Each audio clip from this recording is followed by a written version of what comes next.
À ce niveau-là, j'ai envie de vous dire qu'il croit carrément n'importe quoi. Hein. On va quand même poser la chose, on peut le dire. Alors c'est une étude de l'IFOP très sérieuse qui le prouve, commandée par la Fondation Jean Jaurès et la Fondation Reboot, qui travaille sur l'esprit critique, hein, normalement. Bon, autant vous dire qu'ils ont du boulot. Visant à mesurer la porosité donc des jeunes aux contre-vérités scientifiques, ils n'ont pas été déçus. Donc parmi les 11-24 ans, c'est assez flagrant sur le mode dans le domaine scientifique. Un jeune sur 6 pense quand même que la Terre est plate.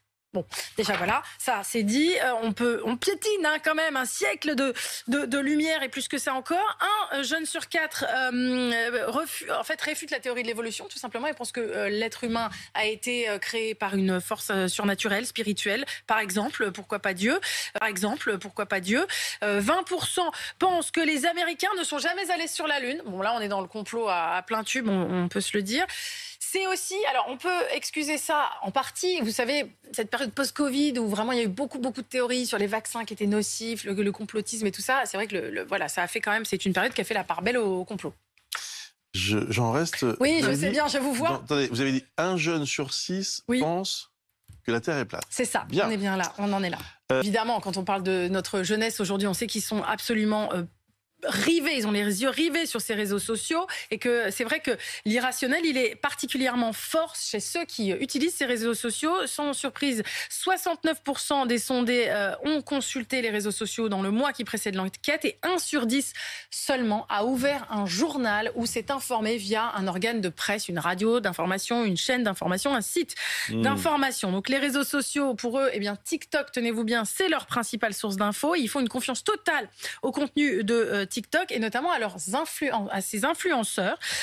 Pour eux, si un influenceur a un très grand nombre d'abonnés, c'est forcément qu'il a raison et qu'il est très bien informé. Et la proportion d'ailleurs de ceux qui pensent que la Terre est plate, puisqu'on en parlait, elle double pour les habitués de TikTok.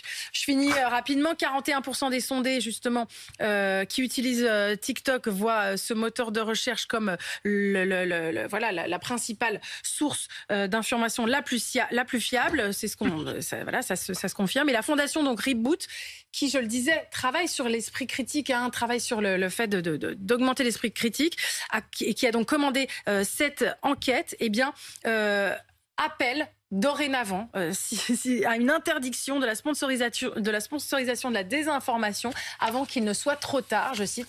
C'est vrai que c'est quand même il y a du boulot. Il faut s'atteler à ça. On sait que cette jeunesse, elle consulte les réseaux. Il faut peut-être un peu les aider à y voir clair.